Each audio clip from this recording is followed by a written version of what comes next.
تو اب میں جس ہستی کو خطاب کے لیے دعوت پیش کر رہا ہوں، امید ہے آپ سب بلا شبہ منتظر ہیں، شدید منتظر ہیں۔ جو ان کا خطاب آپ جانتے ہیں کہ ایک پالیسی بیان ہوتا ہے، لائحہ عمل ہوتا ہے، ایک ڈیکلریشن ہوتا ہے، اور آج کے دور میں ہم سب کو، خاص طور پر نظامیین کو، اسی متناسب فکر کی ضرورت ہے جو حضور مفتی اعظم پاکستان دامت برکاتہم العالیہ تقسیم فرما رہے ہیں۔ ایک وہ مفتی اعظم ہیں، ایک یہ مفتی اعظم ہیں۔ اچھا، میں نے یہ نہیں کہا وہ مفتی اعظم تھے اور یہ مفتی اعظم ہیں، میں یہ عرض کر رہا ہوں وہ مفتی اعظم ہیں، وہ آج بھی ہیں، اور ایک یہ مفتی اعظم ہیں، اور یہ مفتی اعظم اسی مفتی اعظم کا فیضان ہے، اور یہ وہ مفتی اعظم ہیں، اللہ کی قسم ہے، جنہوں نے ثابت کر دیا ببانگ دہل، ڈنکے کی چوٹ پہ سب بدخواہوں کو، سب دشمنوں کو، سب منافقوں کو،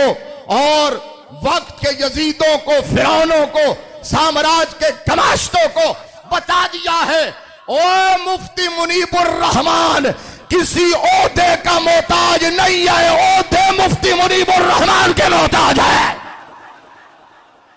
بسم اللہ الرحمن الرحیم،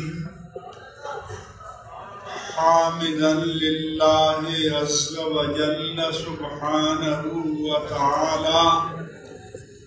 ومصلیا ومسلما علی رسول اللہ وعلی آلہ الکرام وصحبہ العظام اجمعین، اما بعد۔ تنظیم المدارس اہل سنت پاکستان اور جامعہ نظامیہ رضویہ کے ناظم اعلیٰ حضرت علامہ صاحبزادہ محمد عبد المصطفیٰ ہزاروی صاحب، ان کے برادران عزیز علامہ صاحبزادہ عبد المجتبیٰ ہزاروی المعروف نصیر صاحب، حضرت علامہ صاحبزادہ غلام مرتضیٰ ہزاروی صاحب، اور میرے ساتھ صدر نشین حضرت قبلہ پیر طریقت سید ظفر اقبال عابد شاہ صاحب، سجادہ نشین آستانہ عالیہ علی پور شریف،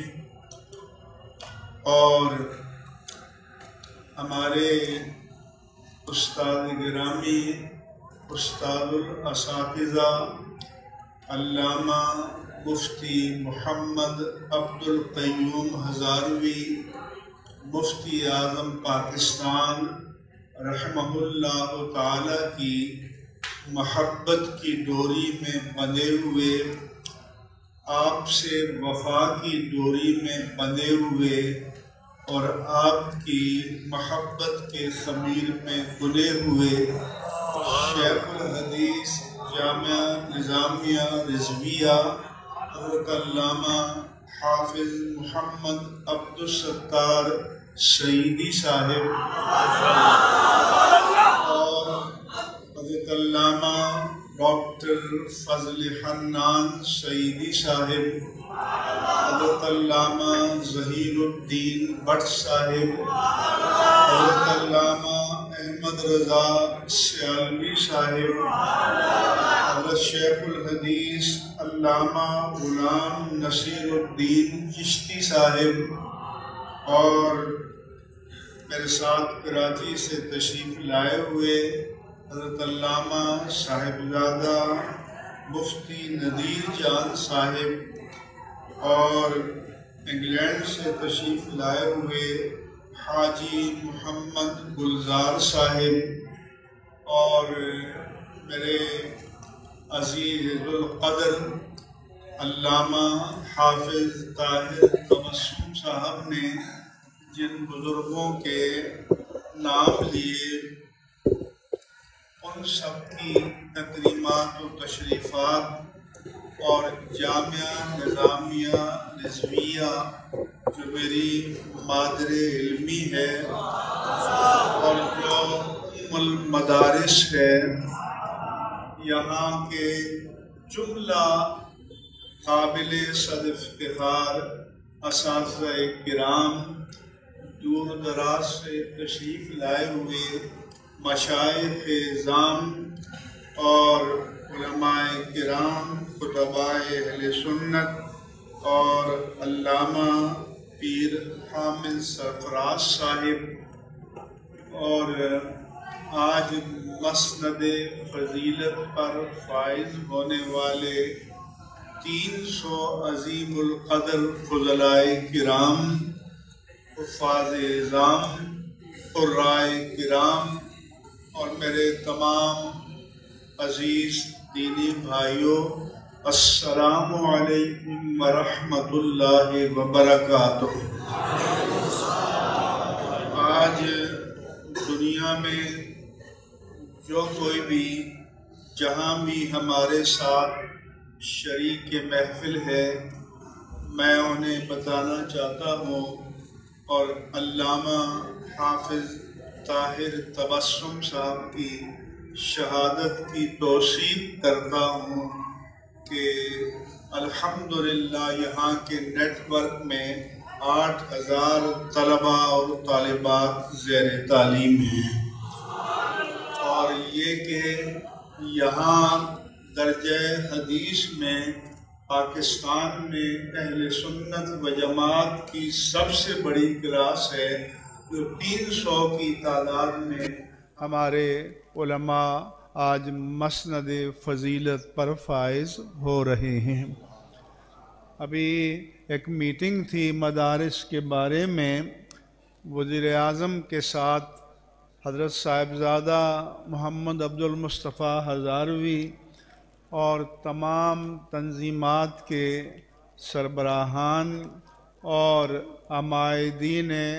سلطنت و حکومت بھی تھے، تو رانا تنویر صاحب جو آج کل وزیر تعلیم ہیں، وہ کہنے لگے، یہ تھا کہ رجسٹریشن کس کے ساتھ ہو، کہ ہمارے ساتھ تو محکمہ تعلیم میں 13,000 مدارس رجسٹرڈ ہیں،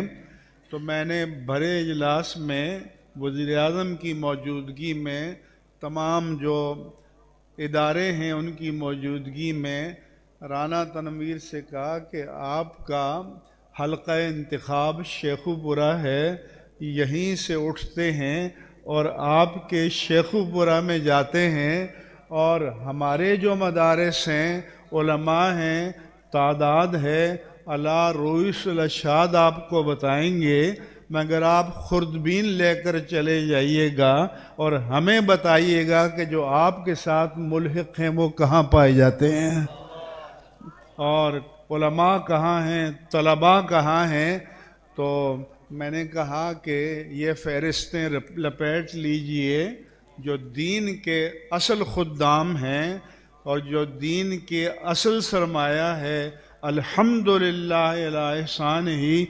کل بھی ہمارے ساتھ تھے، آج بھی ہمارے ساتھ ہیں۔ اس کے بعد میں چند ضروری باتیں آپ کی خدمت عالیہ میں عرض کرنا چاہتا ہوں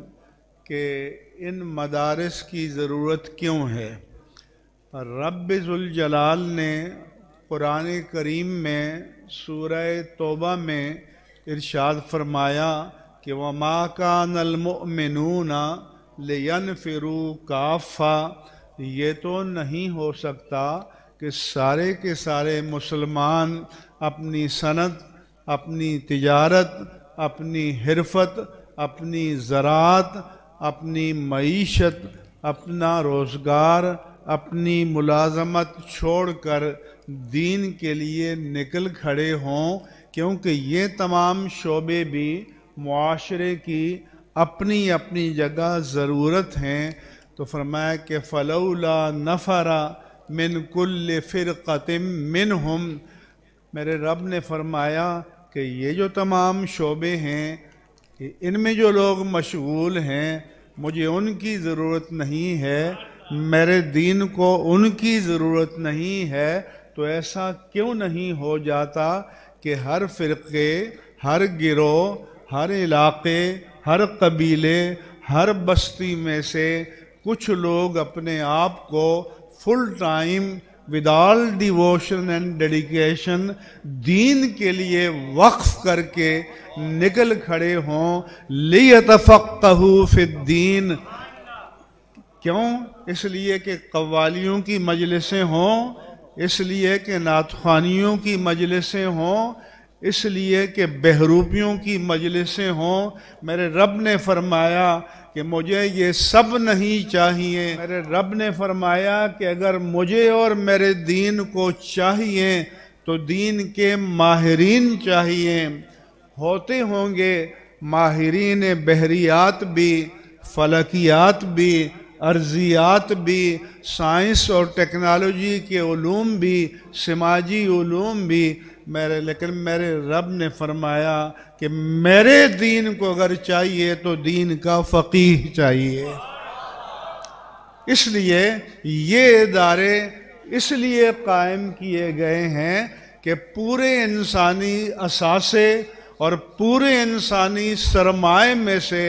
کہ جو اثاثہ اللہ کے دین کو چاہیے وہ جس انڈسٹری میں اور جس کارخانے میں تیار ہوتے ہیں ان میں ہمارا سب سے بڑا کارخانہ جامعہ نظامیہ رضویہ ہے۔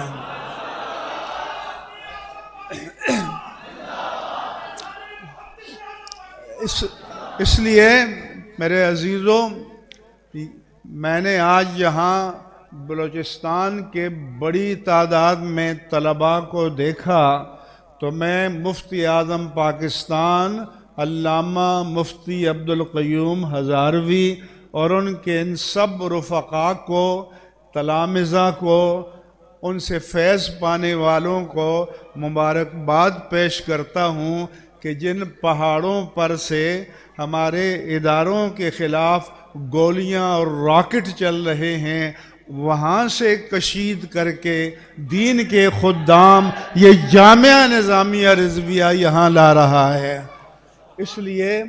اس لیے ہمارے جو سلامتی کے ادارے ہیں ان کو پتہ ہونا چاہیے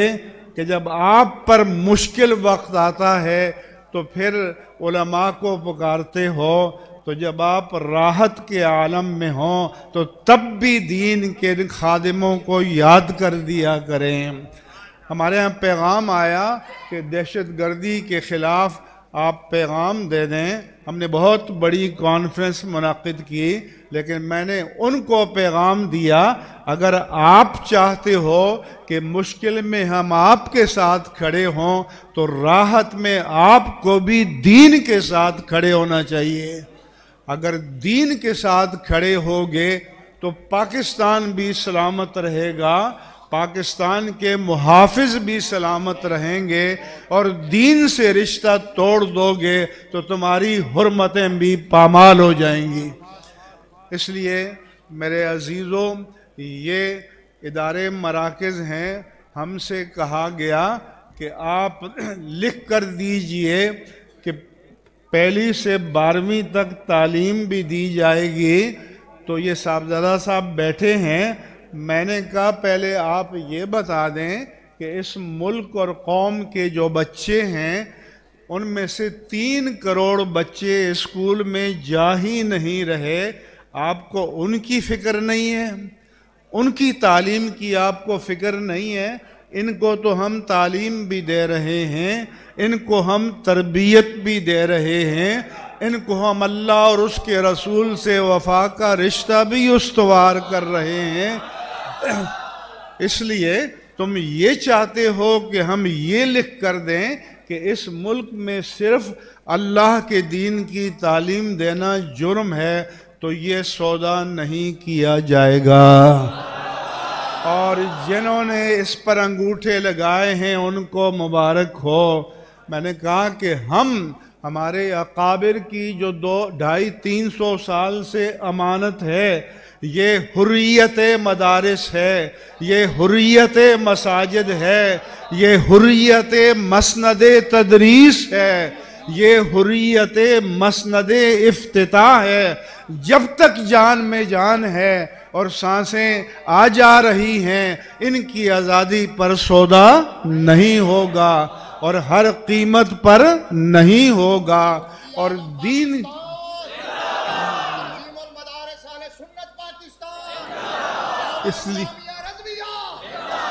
اس لیے میرے آقا و مولا صلی اللہ علیہ وآلہ وسلم نے فرمایا تھا کہ ان اللہ لا ينتظر العلم انتظان، کہ اللہ قیامت سے پہلے علم اٹھ جائے گا،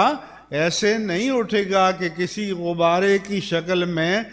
اڑ کر فضاؤں میں چلا جائے گا، وَلَٰكِن يَقْبِضُ الْعِلْمَ بِقَبْضِ الْعُلَمَاء، جب علماء ربانین اٹھ جائیں گے اور ان کے جانشین نہیں رہیں گے تو علم حق اٹھ جائے گا، یہاں تک کہ جب عالم باقی نہیں رہیں گے تو اتخذ الناس رؤوسا جہالا، پھر لوگ جاہلوں کو اپنا رئیس بنائیں گے، مقتدا بنائیں گے، پیشوا بنائیں گے، فَأَفْتُوا فَسُئِلُوا، ان سے لوگ دین کے مسائل پوچھنے آئیں گے، فَأَفْتَوْا بِغَيْرِ عِلْمٍ، ان کا جہل اور پندار نفس ان کو اجازت نہیں دے گا کہ اپنی جہالت کا اعتراف کریں اور یہ کہیں کہ شیخ الحدیث علامہ عبدالستار سعیدی سے جا کر پوچھو، فَأَفْتُوا بِغَيْرِ عِلْمٍ، وہ جہل پر مبنی فتوے دیں گے، فَضَلُّوا وَأَضَلُّوا، اپنا بھی بیڑا غرق کریں گے اور قوم کا بھی بیڑا غرق کریں گے۔ یہ ادارے اس لیے ہیں کہ ہم نے دین کی امانت کو بچانا ہے، ہم نے علم نبوت کی وراثت کو بچانا ہے، ہم نے حریت علم کو بچانا ہے۔ یہاں فتوے ریاست کی غلامی میں نہیں جاری ہوں گے، اس لیے جب ہمیں ایوان صدر اور وزیر اعظم سے آن لائن رابطہ کرایا گیا تو جو سرکار کے خدام پیر یا عالم ہیں کہا کہ سعودیہ سے فتویٰ آ گیا، ازہر سے آ گیا، شام و عراق سے آ گیا، دنیا بھر سے آ گیا کہ کرونا کی وجہ سے مسجدیں بند ہو جائیں۔ ہم نے کہا کہ وہ فتوے ریاست کی غلامی میں ہیں، وہ پاکستان کے آزاد مسلمانوں پر نافذ نہیں ہو سکتے، ان پر وہ فتویٰ نافذ ہوگا جو تاجدار مدینہ کی غلامی میں جاری ہوگا۔ اور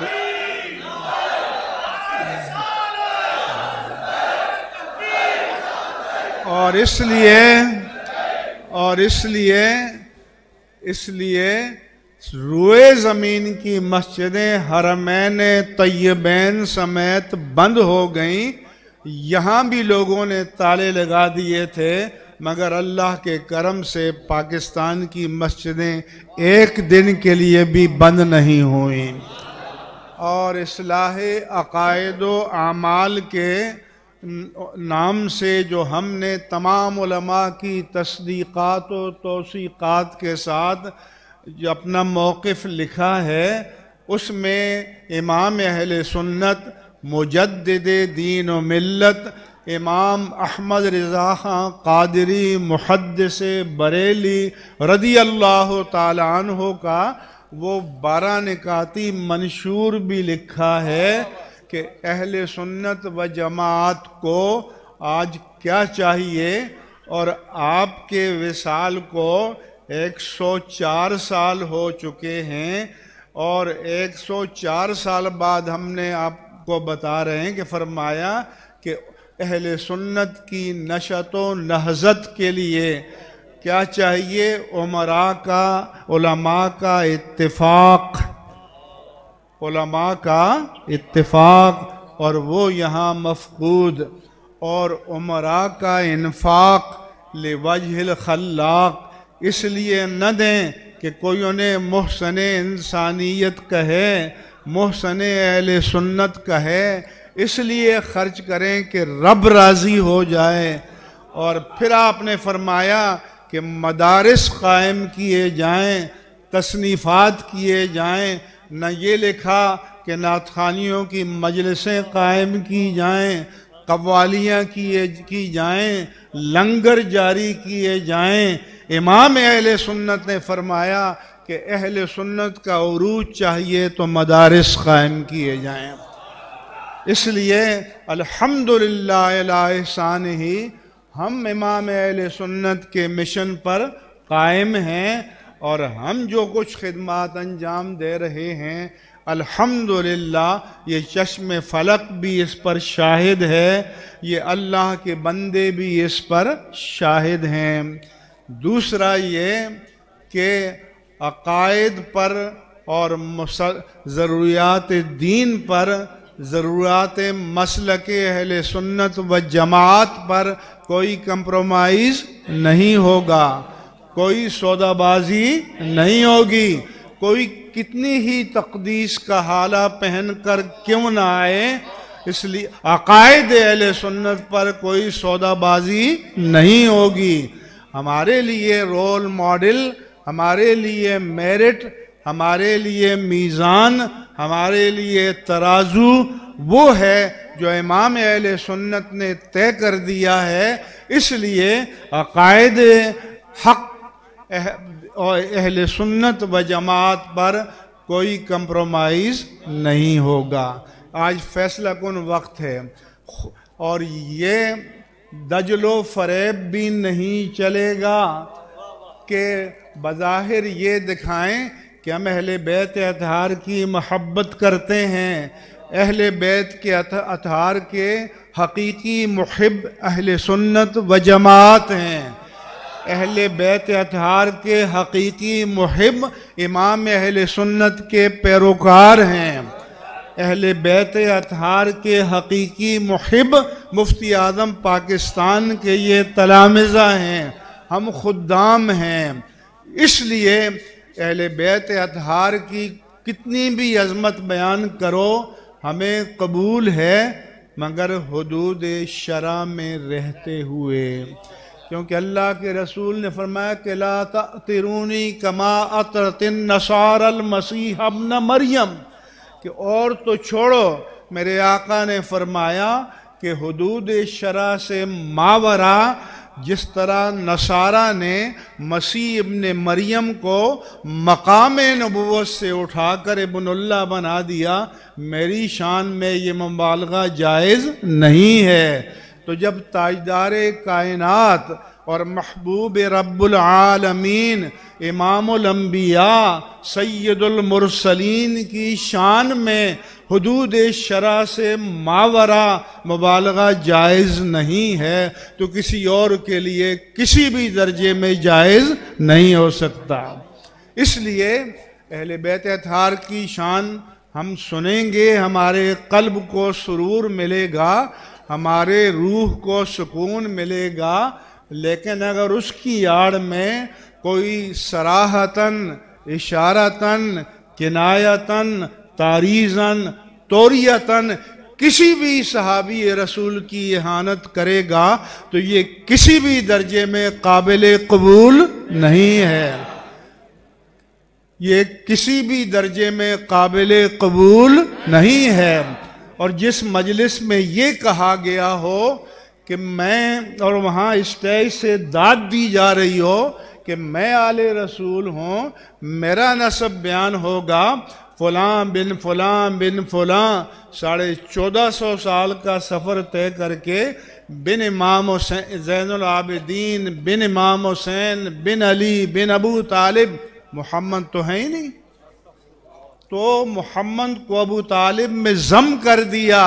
میں آپ کی غیرت ایمانی سے سوال کرتا ہوں، کیا ہمارے آقا و مولا ضم ہونے کے لیے آئے تھے؟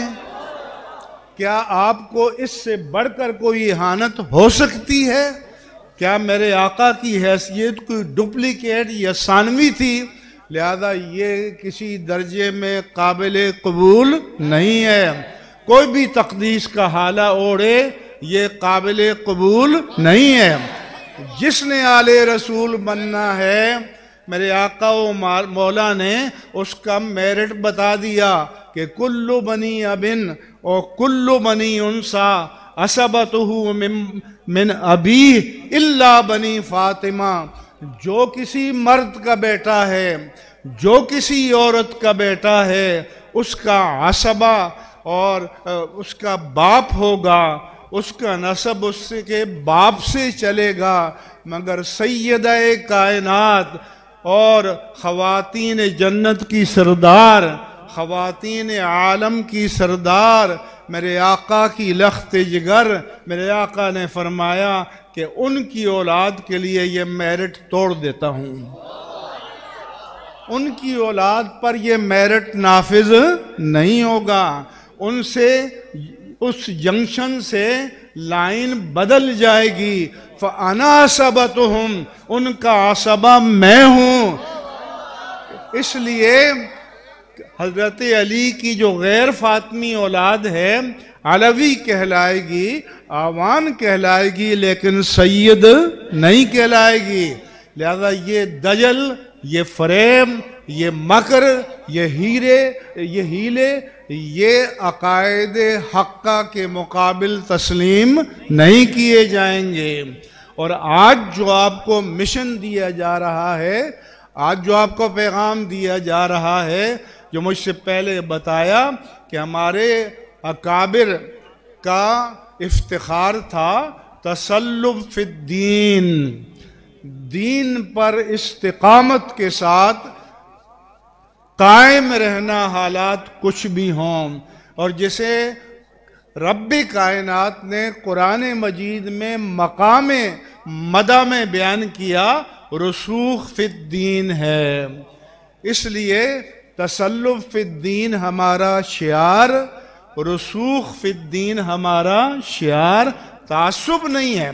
تعصب کی تعریف میرے آقا نے بیان کی کہ ان توئین اخاک علی ظلم، کہ کسی آپ اپنے بھائی کی ظلم میں مدد کریں، اور کسی بدعقیدہ کی بدعقیدگی کی اس میں آپ معاون بن جائے، ہم نوا بن جائے، یہ اہل سنت کا شعار نہیں ہے۔ اس لیے اس اسٹیج سے آپ کو ہمارا پیغام یہ ہے کہ آپ ہوں، ہم ہوں، یہ جتنے خدام ہیں یہ سامنے، ہمارے بدن میں، رگوں میں جب تک خون دوڑ رہا ہے، جب تک ہماری سانس جاری ہے، عقائد حق